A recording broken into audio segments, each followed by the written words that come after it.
Hello, listeners, and welcome to this episode of Criminology Chat. In this episode, we will be speaking with Police Chief Randal Moody of the Harrisonville, Missouri Police Department. His law enforcement journey began in 1992 at the Greene County Juvenile Office in Springfield, Missouri, where he worked as a youth leader and deputy juvenile officer. In 1996, he transitioned to the Aurora, Colorado Police Department, where he dedicated over 28 years of service to that department, ultimately rising to the rank of captain in charge of organizational development. Throughout his career at the Aurora Police Department, he played a pivotal role in various initiatives, including leading the training academy and the leadership development program, while also serving as deputy commander of the department's largest district. Captain Moody at that time is recognized for his expertise in leadership training and is a qualified teacher in developing emotional intelligence in policing. In this episode, we have students at the Chicago School that will be asking questions. Some of the questions will be asked through the chat, so you may not hear the question. Welcome to our show, Chief Moody. For those of you that are joining us, please throw your hands up. Let's ask questions. I love to just get into the conversation instead of talking about me. So just real briefly, I grew up in Southwest Missouri. You probably heard of Branson, Springfield and Branson. I grew up in a small town between the two of them called Nixa, Missouri. Apparently Jason Bourne was from Nixa, which shocked all of us from Nixa. Yeah. See, I can't see faces, so I don't know if these jokes are going to cut it or not. I can see, how do I say Corica? Is that how you say that? That's close enough, Chief Randy. I don't like to be close. What is it? How do you say it? It's Corica. Corica. All right, Corica. And Michaela. We have a Michaela in the department. How you doing? It's good to see faces. Thanks. I grew up in Nixa, Missouri, and got about fifth grade, junior high, got into the fine arts of things. So I got into music, became a drummer, and actually went to college at what was Southwest Missouri State in Springfield, Missouri, as a music ed major, and really hadn't given any thought to being in law enforcement and going down that path until one of my college roommates was a little older than me, and he couldn't get a job in the business world. So he got hired by the Kansas City, Missouri Police Department. And a couple of things happened that got me into law enforcement. One is I went up and rode with him in one of the busiest districts in Kansas City, and right out of the chute had a hot call, running lights and sirens. And I said, this is what I want to do for a living. And then I got to know the police chief here in Springfield down in Springfield, and did a couple of summers working with our crime analyst unit.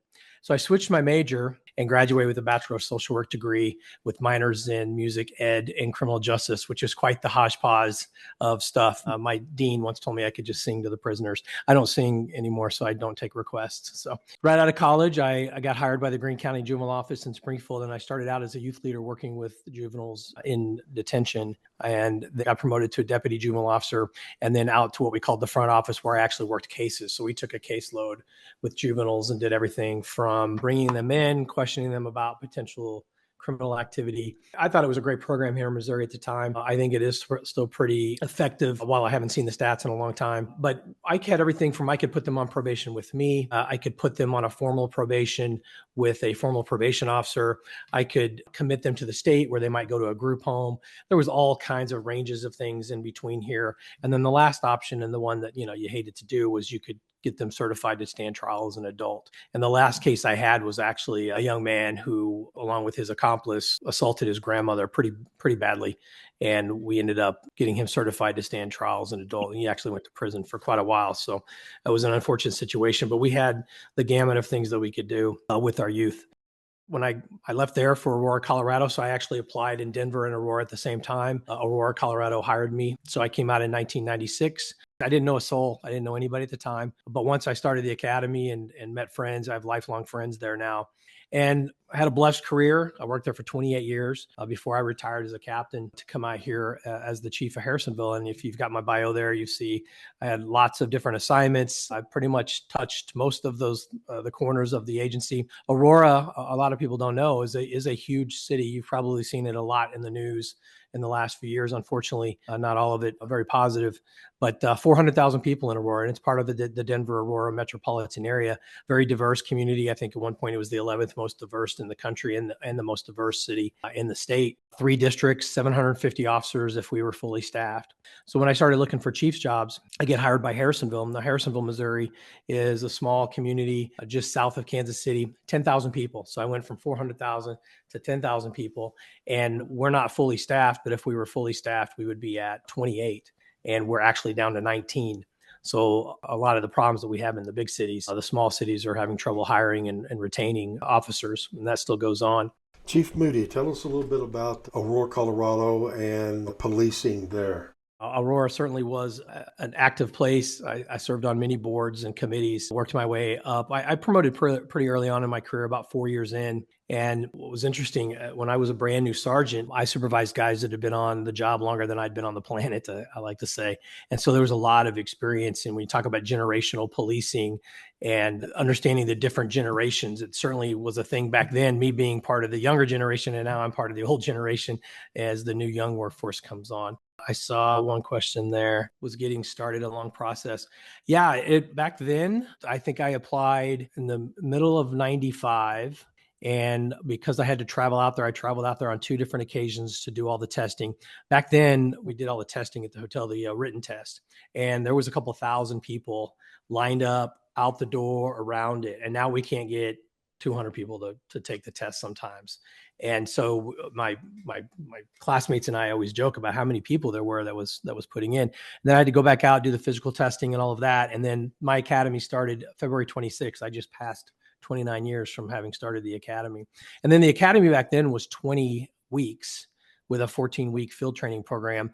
Now the academy is more like 26 weeks. Some places even do more than that. I have some opinions. One of the jobs that I did before I left was I ran the academy in Aurora. And I wish I could have been there longer to have more say, but I'm a firm believer that police academies need to be much longer. There are some European countries, and I couldn't tell you who. I think Dubai, we met some people from Dubai one time, and I think theirs is a 4-year program. So you go to college, like a university as they call it, for 4 years before you get into law enforcement. And they're actually training you to be police officers. But there are a lot of places that you'll do it for an entire year. And I think there's a lot of value with everything at stake these days about putting officers in the classroom, getting them out to see the job, and then come back into the classroom and use what they learn to build on what they're observing. I think sometimes we rush them through, and that's a problem with so many people leaving. We're rushing people through to get them on the street, and I don't think that does anybody any favors. I saw another question. Yep. What was one of the most dangerous, scariest cases you have had? I think looking back on it, I mean, anytime your gun comes out of the holster is a scary situation. And so in working in Aurora, they called it Saudi Aurora, or when I moved out here, people were telling me about it. And then I moved out here, a lot of gang problems, a lot of street crimes, a lot of drugs, prostitution, street robberies, things like that. And so to talk about the most scariest, I don't know that I have the most scariest. I think sometimes the most scariest is just driving really fast, being involved in a pursuit. That can be scary. Foot chases, definitely scary because you don't know what you're going to get yourself into. Auto theft task force, we did a lot of undercover stuff, and that was very unnerving. Some guys were much better at it than I was about trying to blend in. I couldn't grow the hair and do all that stuff, but blending in and doing surveillance and trying to sneak up on folks when they don't even realize the person next to them is the police, that's unnerving because you think everybody's got you pegged. So that can be kind of scary. Aurora was the location of the Century 16 theater shooting several years ago now, I think 2012. And so that was obviously the biggest thing to happen, obviously, to Aurora. And I saw a lot of officers leave the job after responding to that. You don't know what's going to affect officers. It affects us in many different ways when you talk about wellness. And I saw a lot of officers had to leave the job after that incident. And Colorado, as you know, Columbine was on the other side of the metropolitan area from us. We've had our fair shares of mass shootings. When you think about the definition of mass shooting being, depending on where you look, 3 or more people shot at once. Not long before I left, we had a mass shooting in a park right across from one of the high schools there. Our SROs did a phenomenal job saving some of these young people's lives with tourniquets and whatnot. So yeah, I wouldn't change a thing as far as the thrill of it. One thing I love about law enforcement is it's never a dull moment. It's 90% boredom and 10% sheer terror, as they like to say. And it's different from day to day. And if you like being outside, which I did, except for when it was cold, you like being outside, it's great to get out, engage the community. In this next segment, Chief Moody is going to talk a little bit about him obtaining his master's degree kind of later in life and some of the things he did towards the end of his career with regards to initiating some leadership courses in the police department. Yeah. So working my way through the department, working my way through the ranks. But the last few years of my career, I chose late in life to go back and get my master's. And with everything that had been going on with COVID, the defund the police movement, there was a lot of stuff in Aurora that hit the news. We had our own controversial in custody death with a young black kid, Elijah McClain, if you'd heard that story, right after George Floyd, on the heels of Ferguson several years after that. And so morale in Aurora was really low. And we were all kind of reeling from that and COVID and people leaving the job. So I found myself personally in a kind of a bad place with questioning your purpose and why are we doing this, and just trying to be there, because as a captain in a district, you have to put those things aside and be there for your people, right, and help them navigate those things. If you're going to show up, you got to do the work and be there for your folks. So I did a couple of things. I met a guy named Paul Butler. He was an internationally renowned speaker on leadership and law enforcement teams, things like that, and he and I became really good friends. And then I was doing my master's, and the master's program was really cathartic because I was really diving into the materials. I did it through University of San Diego, which has a phenomenal program for those in law enforcement that's seeking a law enforcement and public safety leadership master's. And it was really good for me. And I just started building on that. In my district, I started creating leadership programs. So we were teaching our leadership in the district how to be better leaders. And I was just piecemealing stuff. I've been blessed to go to a lot of schools and training. And so I was just bringing materials from all of those things and just kind of piecemealed some training and was just kind of turning the tide a little bit. And I was humbled to see that we were getting people in the other districts saying, hey, we want to come down and work for you and your commander. We see what you guys are doing and we want to be a part of that. So we really loved that piece of it. And we were really starting to turn the tide. So I developed a leadership development program and we started building on that. We had several chiefs coming and going, a lot of them interim chiefs because of what was going on. And I eventually got moved out to the academy about the last year before I left, was put in charge of organizational development. Yeah, great question. Working in a large metropolitan area like Aurora and smaller like Harrisonville, what are some differences you've noticed in policing strategies, officer retention, community relations between big cities and small towns? Well, so night and day difference. Harrisonville couldn't be more different than Aurora on so many levels. And having grown up in a small town, I kind of knew what I was getting myself into. Everybody knows everybody. Everybody's in everybody's business. But it is also a great environment. You feel very connected to the community, as opposed to in a big city where you might be spread out. You don't see some of the same people. And in Colorado, the politics are much different than in Missouri. So you were dealing with that. Colorado had the fastest police reform bill enacted in 16 days from the day it was drafted to the day it went through and was signed by the governor. And it did a lot of attacking qualified immunity for officers. It really was written in a way that they had to correct some of the language the next year because a lot of officers said, well, wait a second, what are we doing? Can we put hands on people? What can we do? It attacked our qualified immunity, where officers were now exposed to civil litigation, which if you've in your studies, if you know anything about qualified immunity, put a lot of officers in a spot where they couldn't keep doing the job anymore. So a lot of them left, and we saw a lot of that in Aurora. We lost, I think it was 300, 400 or more officers in a 3-year span. And we fought hard to try to get officers to come back in the department. So it was pretty tough. Coming to a small town, what I found, what is common is you never have enough people, you never have enough money, and you never seem to have enough time. So when I got to Harrisonville and I saw that we were short-staffed, Harrisonville doesn't have a lot of money. So we struggle with resources. We struggle with personnel and getting officers. Like I said, we're down a third. And we're really struggling because there's so many other little jurisdictions around here. And once you get your post license, so you can be a police officer in the state, you can pick up your bag and go to any of these other agencies. So if you don't like it here, leaving is easy, as opposed to in the metropolitan area, where if you came to Aurora, we were going to put you through an academy. So we didn't see as many people lateraling over from nearby agencies like you might see out here. Policing strategies, a lot of it has to do with the type of crime we had. Harrisonville, very low crime. I think they had one armed robbery last November, and they have one unsolved homicide. So they get a lot of different crimes. So we get a lot of property type crimes. You might get domestic violence crimes where people know each other. You don't get too much stranger crime where the victims and the suspects don't know each other. You get a lot of teenage crime. And what I mean is you get kids that like to drive fast when they shouldn't, the typical things teenagers like to do. Graffiti, property damage, things like that. Much different than Aurora, where I think at its height while I was there, maybe had 60 homicides, had armed robberies, that it was a pretty active city for sure. Yeah, I'd like to interject something here. And for those of you who don't know what he was talking about when I mean lateral, is like, for example, if you get post certified, that's police officer standards of training or something, I think close. Yeah. Police Officer Standards and Training Board. Yeah. Yeah.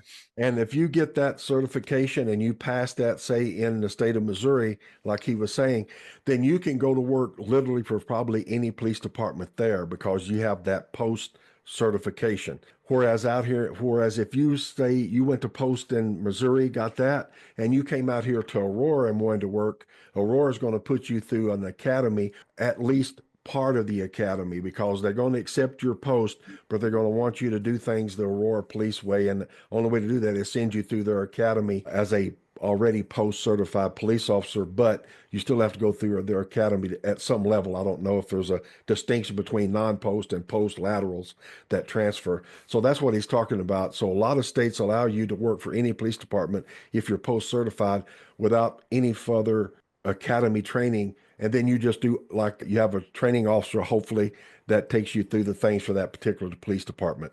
And if I'm off a little bit because I was a Fed, my apologies, Chief. No, you hit it. And thanks for picking me up there. You're right. I apologize. It's real easy starting using language you're not sure your audience understands. So thank you for that. Yeah, he's exactly right.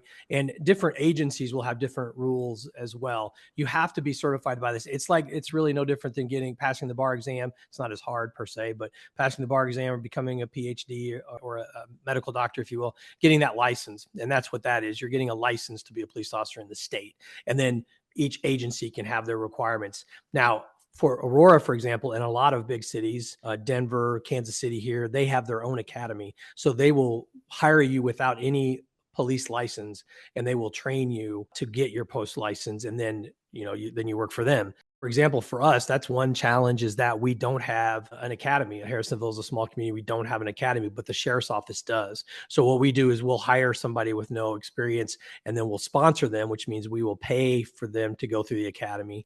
And then when they're done, they work for us. Now, there are some places, a lot of community colleges I've seen, a lot of regional academies that are out there that you can pay your own money. So you could pay to go to an academy, kind of like going to school, and go and get certified by the state. And then once you're done, you have your post license, and then you can go out there and get hired. Now, depending on where you get hired, if you had no police experience like Aurora and you came with that post license, you'd have to go through the entire academy. So 26 weeks plus. So I would tell people, if you want to work in the big city, try to get hired and let them pay for your post, because you're getting a paycheck and they're paying for the academy versus you paying for it on your own and then hoping you get hired by somebody. So Awesome job, Chief Moody. all right. Thank you.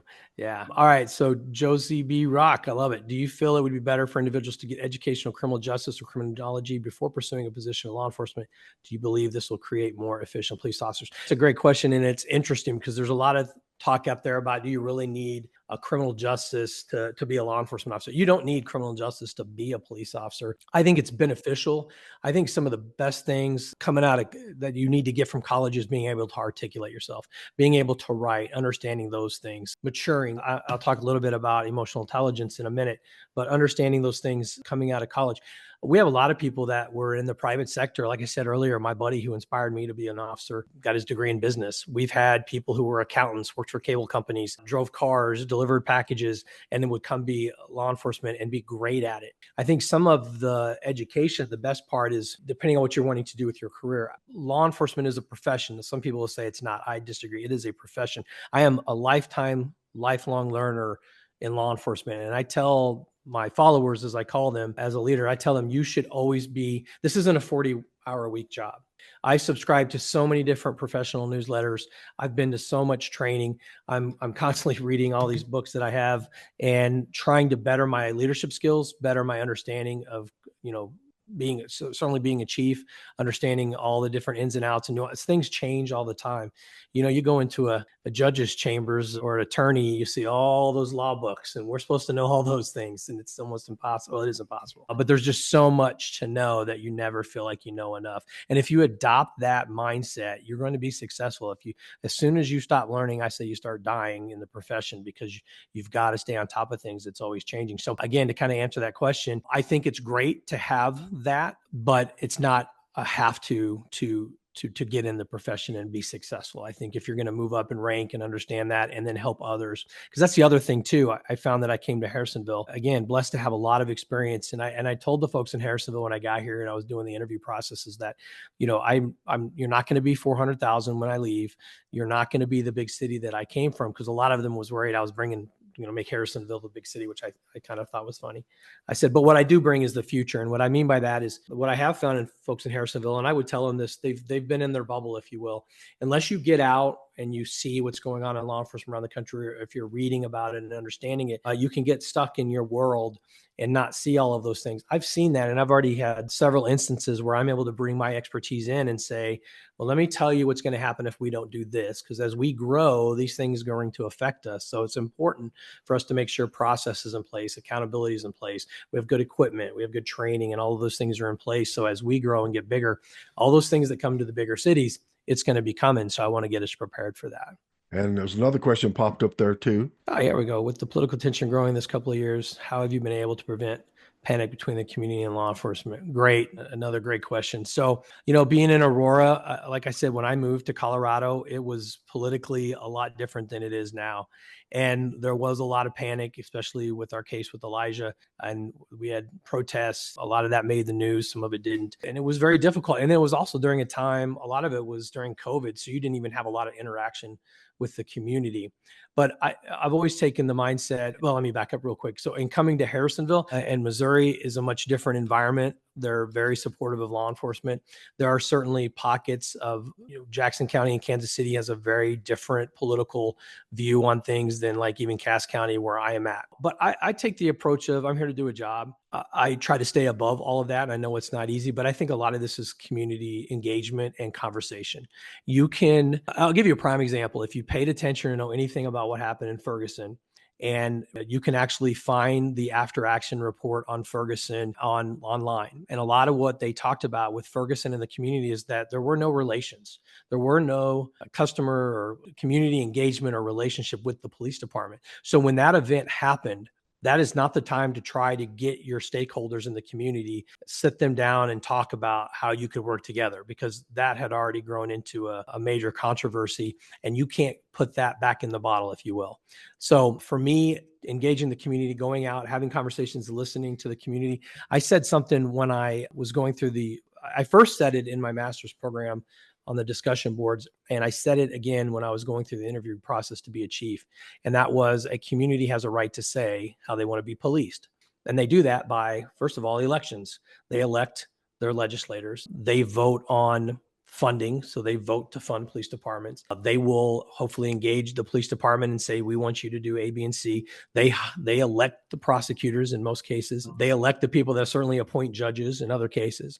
So they have a right to say, and to this day, every time I have more than a 2-minute conversation with my mayor, he reminds me of that statement. He said, I was really impressed with that statement because it's so true. A community has a right. So if a community let's say you're seeing in California, you're seeing in a lot of places where they're not enforcing shoplifting, or they say we're not going to hold people on bond. They're not going to do, whatever it might be. That's the community who's elected folks who are saying that.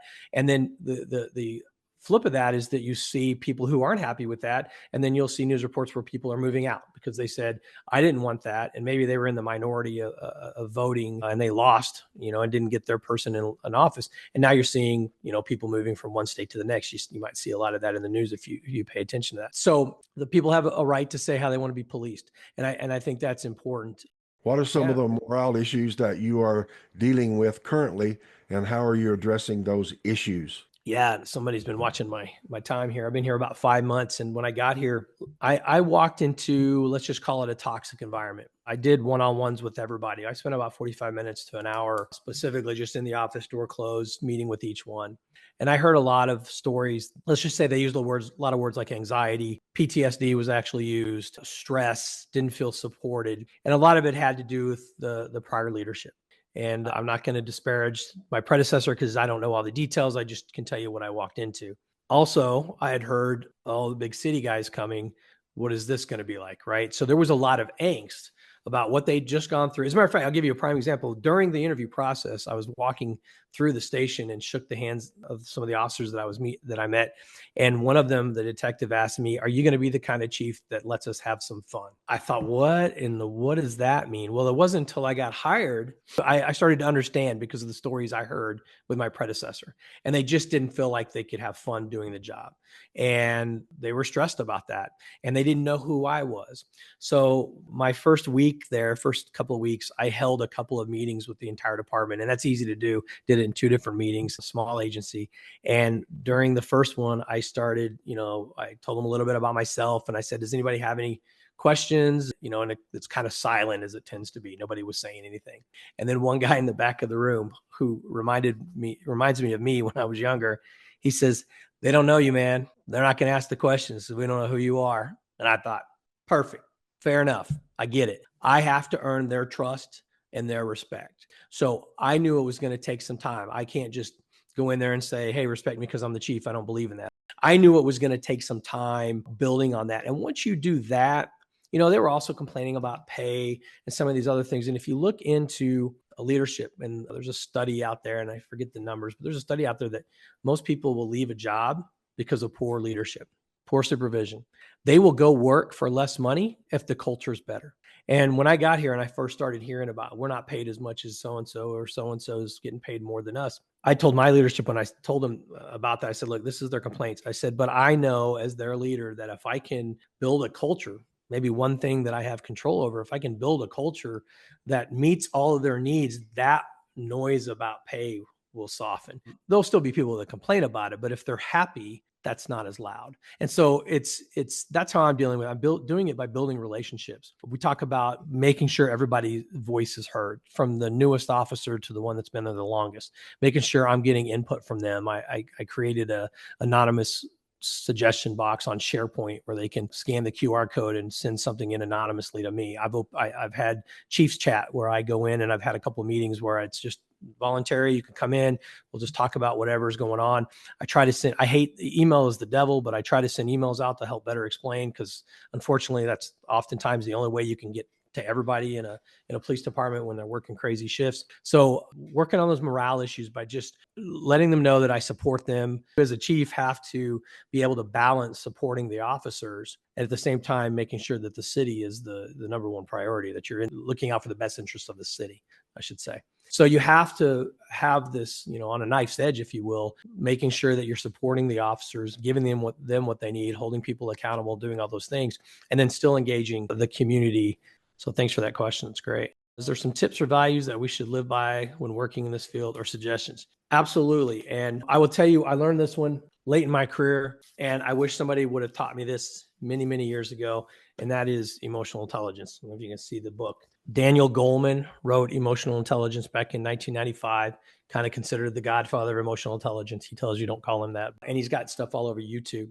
The book is a tough read, but it's a great book on emotional intelligence. And Travis Bradbury and Gene Greaves wrote this Emotional Intelligence 2.0. And in the back of it, there's actually a code. I think you guys can see this, an envelope in the back that you can open up and go online and take an emotional intelligence assessment. And let me tell you just a little bit about what emotional intelligence is. So the 3 things that make us up are IQ, EQ, and personality. And they've done millions of these assessments, and there's a lot of science and study behind this stuff. And what they'll tell you is that IQ is pretty much set when you're 5. You have the same IQ at 15 as you do 50. It's your innate ability to learn. It's not that you're real smart. It's just how you learn. That's your IQ. And it doesn't change much. It stays pretty stable over your lifetime. It might account for 25% of your success. Your Personality gets pretty stabilized in your mid-20s. And that's kind of just who you are, right? Your attributes, your style, what you lean towards, extrovert, introvert, your preferences, things like that. And that pretty much stabilizes around 25. And that can only account for less than 10% of your success. And these are abouts. But EQ is a set of skills that you can actually improve upon. And I'll talk about how in a second. And that accounts in their studies for 60% of your success. If you think about a lot of the greatest leaders or mentors, people you've worked for in the class that I teach on emotional intelligence through this company, we look at all the different adjectives, if you will, for good leaders, and they're all emotional intelligence skills. And if you think about the folks that handle themselves under pressure, are calm, cool, and collected when things get tough, those are the folks that are high in emotional intelligence. And 90% of the big CEOs are high in emotional intelligence. It talks about 4 skills across 2 competences. And one of them is the personal competence, which is your self-awareness, understanding what upsets you, triggers you, those kinds of things, and self-management, how you respond to those things. And then across the social competence is your social awareness. How aware are you of others, whether it's in a group setting, in a meeting, your colleagues, your family, even any number of group settings or other people. And then relationship management is the 4th skill, and it uses all of the other 3 to come together. Emotional intelligence is your ability to recognize and understand emotions and your skill at using this awareness to manage yourself and your relationship with others.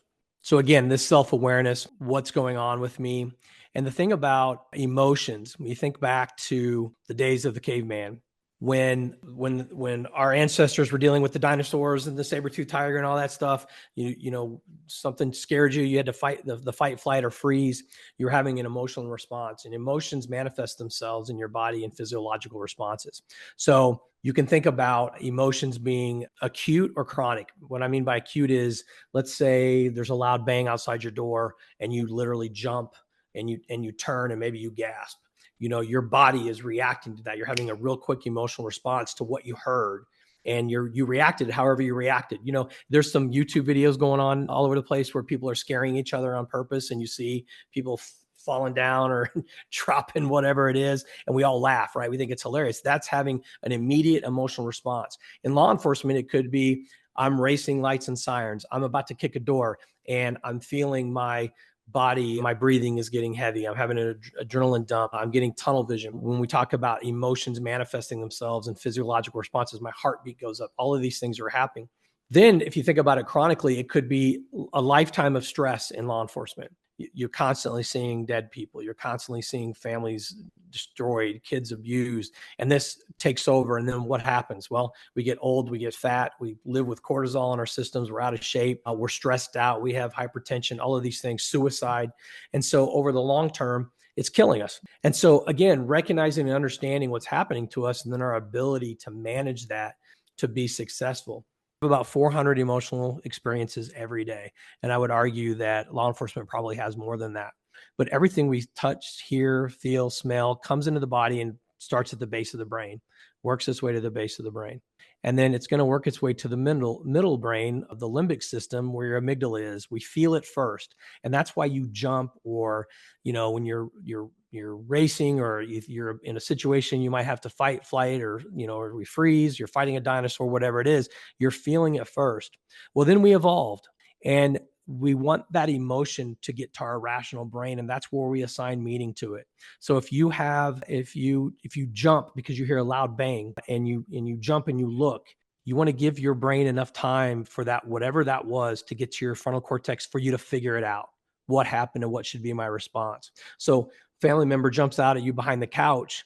I mean, how many times have we seen it on, hopefully only on YouTube, you haven't done it yourself, where, you know, somebody hits somebody because they're fighting. Somebody scared them to death. Their emotional response was, and they punched them, versus creating some distance, letting things get to their rational brain and figuring out, oh, that was just my cousin or my sister.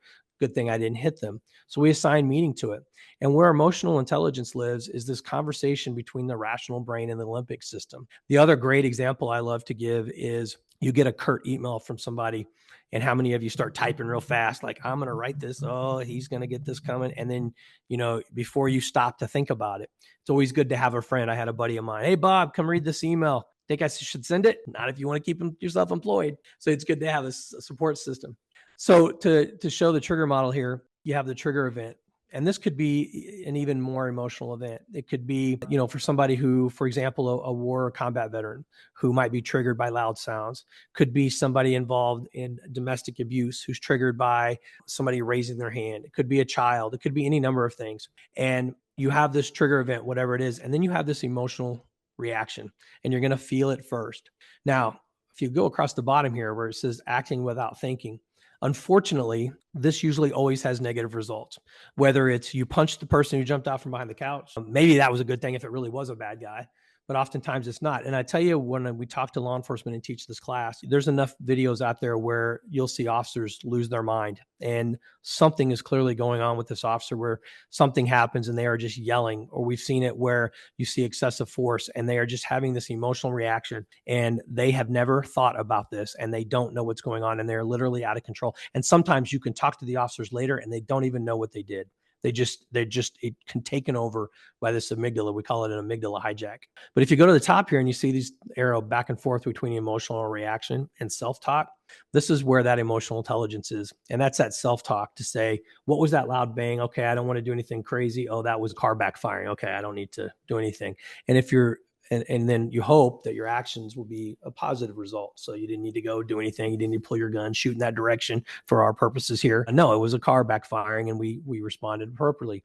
Sometimes you can have that self-talk and those results can be negative.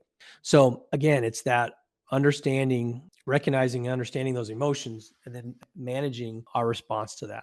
So the great thing about this emotional intelligence stuff, it's all over the map. Talent Smart EQ has a great program where they will teach people to go back to their, it started with Fortune 500 companies, really the big companies.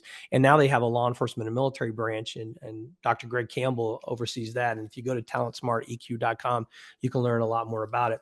They also have team emotional intelligence. Leadership 2.0 has an assessment in the back, and they're coming out with emotional intelligence 3.0. It's coming out real soon. And then what they like to call the Bible of emotional intelligence habits. And the great thing about these books, it can look very, like a lot.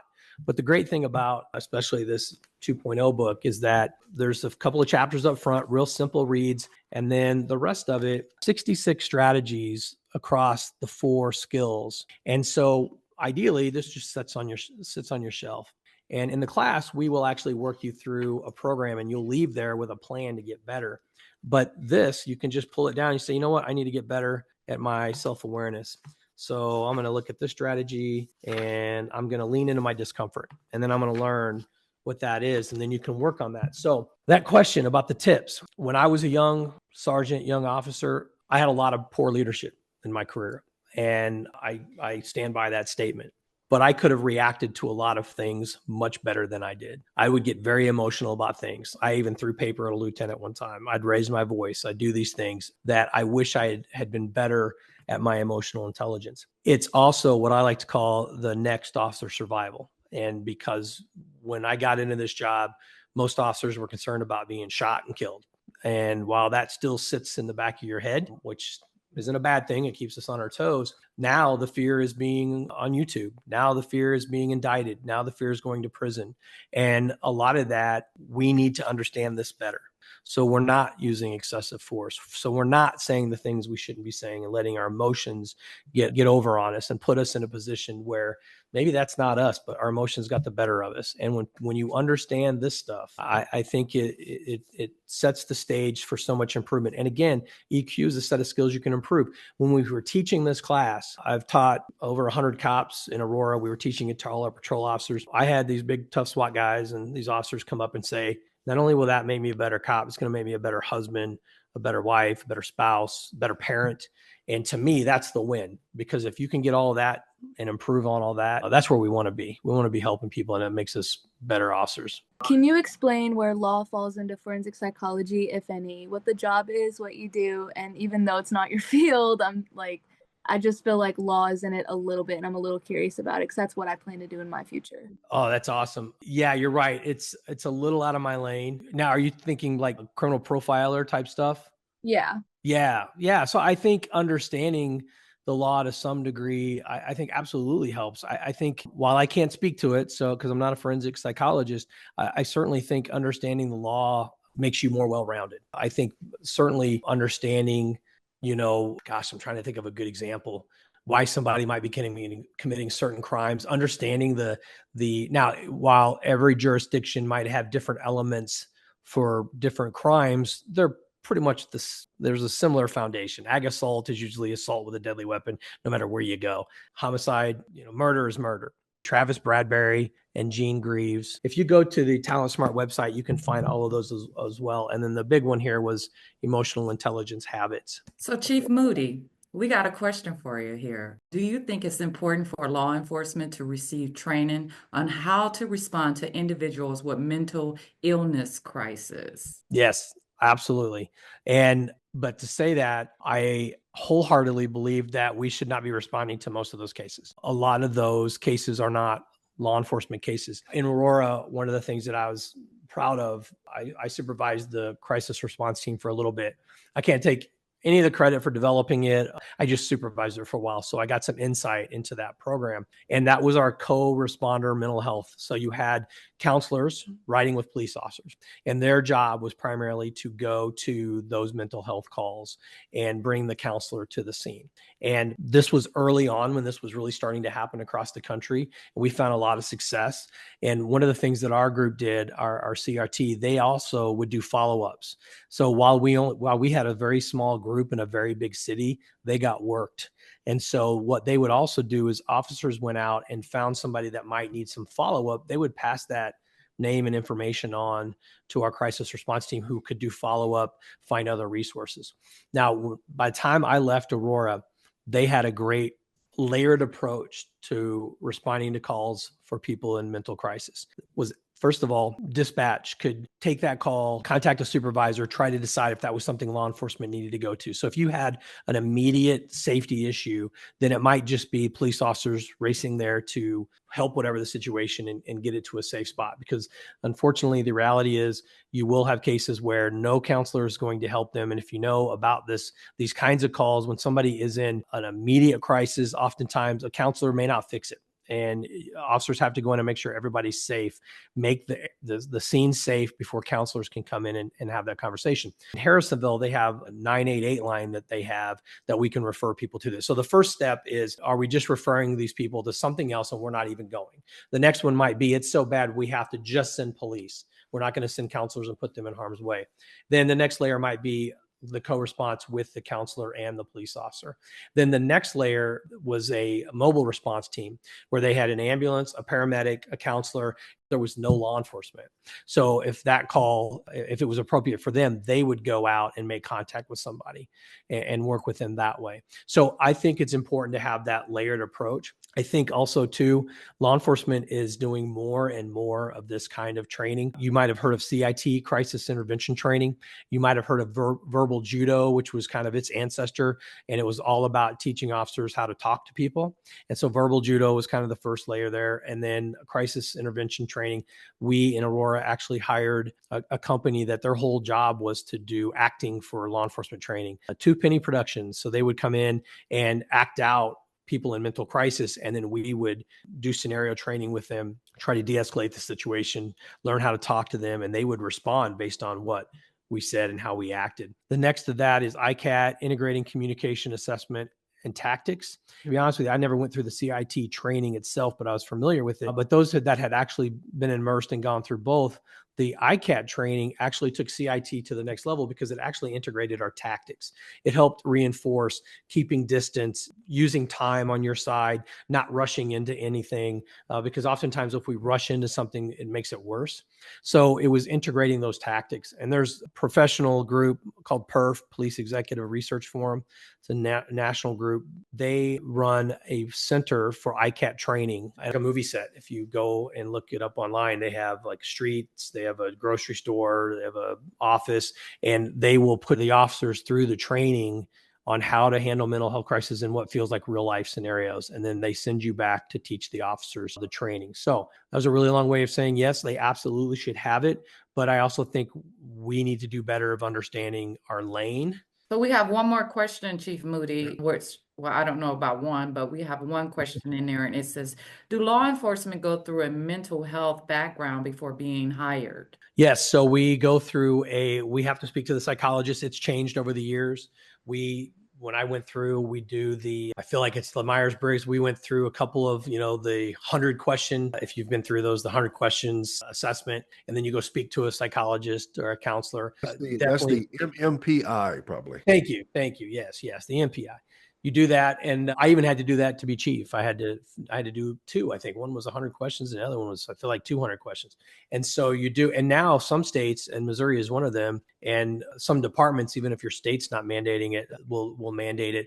Aurora was doing it, where we were mandating those in high stress. I mean, the whole thing was high stress, but those dealing with abuse of children, homicide, sex assault, those kinds of detectives were being mandated to go through the training, or to a counselor once a year, just as a check-in.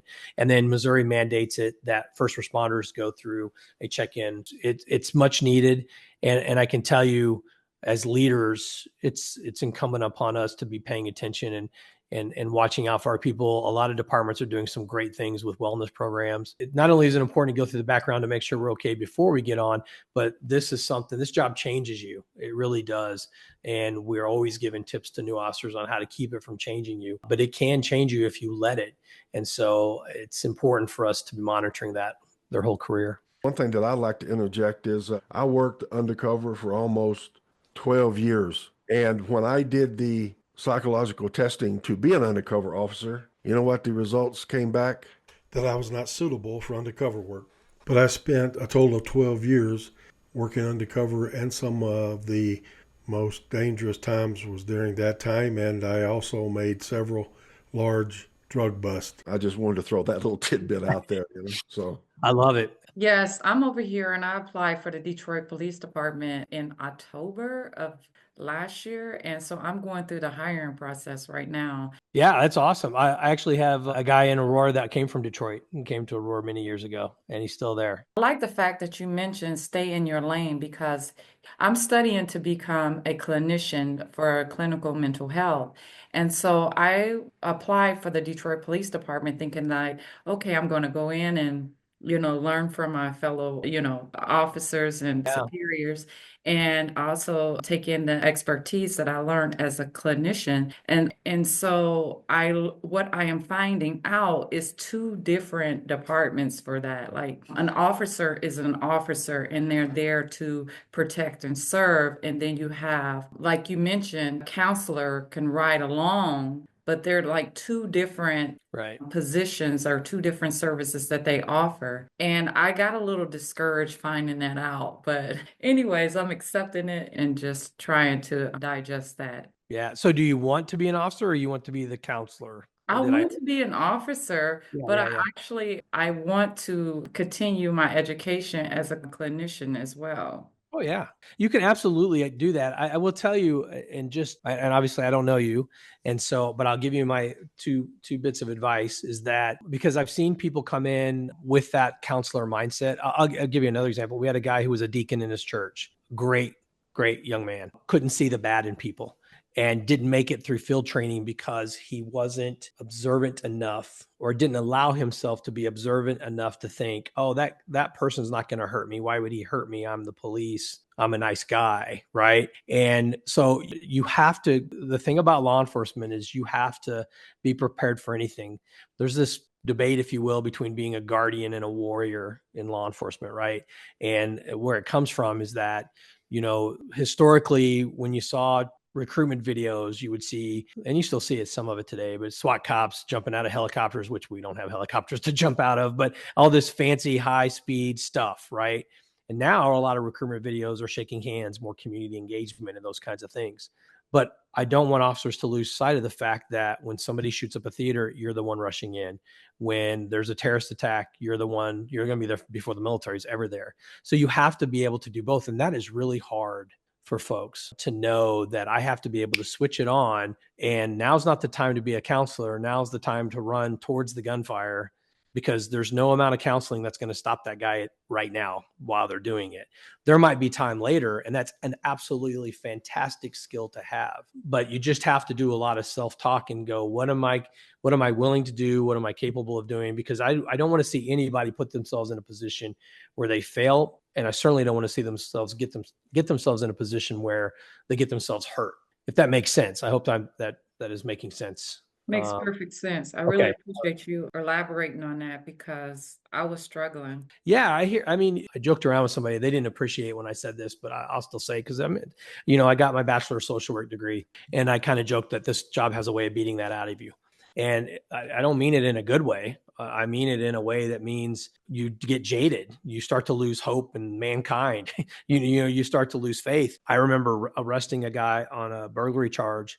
And when I took him to jail, and this was early in my career, I was a rookie. And I remember him telling me about he was trying to steal money to support his drug habit. He had these 2 young daughters, and I was feeling sorry for him. I felt absolutely horrible for this guy. And he was on his 3rd felony. He was supposed to get all these years in prison. And the last I saw him was in court, and they were going to sentence him to all these years.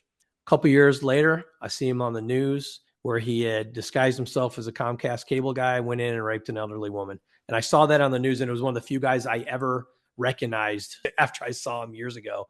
And I went, what in the holy name? What is that? I mean, here I was feeling sorry for this guy, and somehow he wasn't in prison, and he was victimizing people. In this next segment, Chief Moody talks a little bit about leadership and some of the things there that are important to him. It feeds right into the definition of leadership. If you Google leadership, you can find a million different ways of defining leadership, but usually the one common word across all of them is influence, right? You're influencing people or a group of people towards a common goal. And so it's not, your legitimate power because I have rank. You want it to be that referent power where people respect and trust you, and they would follow you to hell and back. And I've had supervisors where I'd run through walls for them. I've had others that I just as soon, throw them a cup of water while they're drowning, right? It's leading those people towards a common goal. They tell people, look, you're under arrest, and here's how this is going to go. If you fight, you may win, you may lose, but I know one thing, you'll go to prison. But if I arrest you for this, you'll still have your day in court, and then you can go talk to the judge about this case and give your argument. But if you fight me, I know you're going to lose, and you will go to jail. And it was just that. And I almost every single time it was like, all right, officer, I'll fight it in court. I got nothing wrong with you. And again, it's just influencing people and understanding how to talk to them. Early in the broadcast, Chief Moody got asked to give a story about undercover work, and he elaborates on that in this next segment.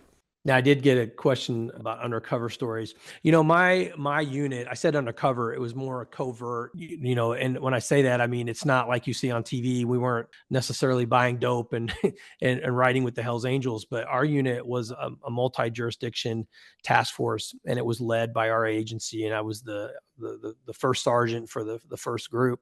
And we had a member from State Patrol and a member from each of the counties and another local jurisdiction. And we would dress in plain clothes. We rode in plain cars. And what we did was we were going after auto thieves. So we were an auto theft task force. And we would go around and look for chop shops. We would try to find stolen cars and then follow them. We'd put trackers on stolen cars, follow them around, try to find the chop shops.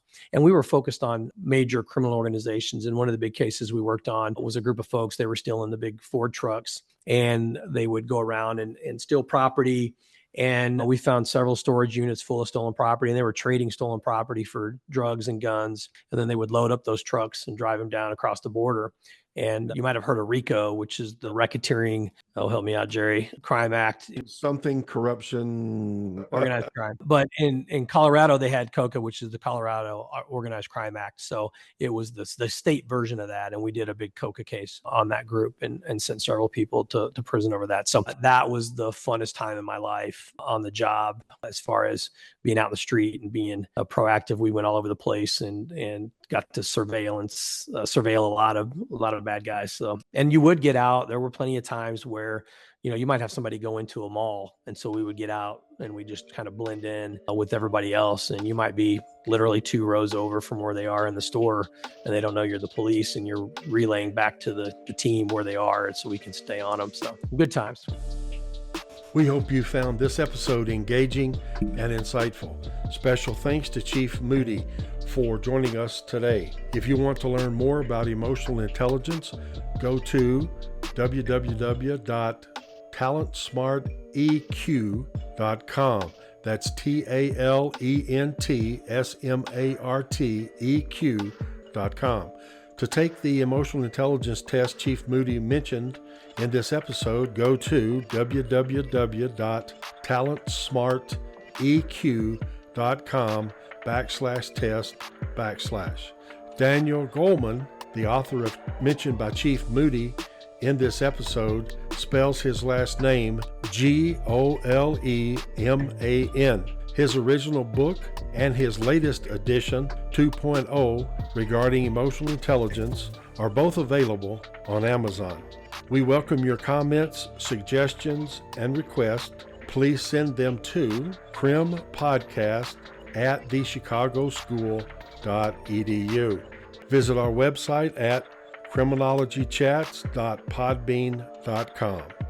Criminology Chats is brought to you by the Chicago School. For more information about the institution, please visit www.thechicagoschool.edu. I would like to extend my gratitude to the students who participated in this episode. This podcast is produced and edited by A.M. Peters with additional post services provided by Audio Photo Synthesis. I'd like to give a special shout out to her because if it wasn't for her, this episode and all episodes would not be possible.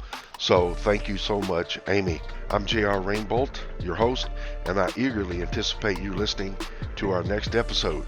Be safe out there. The views and perspectives shared in these recordings are intended solely for informational purposes and do not reflect the official stance or policies of the speakers or the Chicago School. Any commercial products and manufacturers mentioned are included for informational reasons only and do not imply endorsement or approval by the speakers or the Chicago School.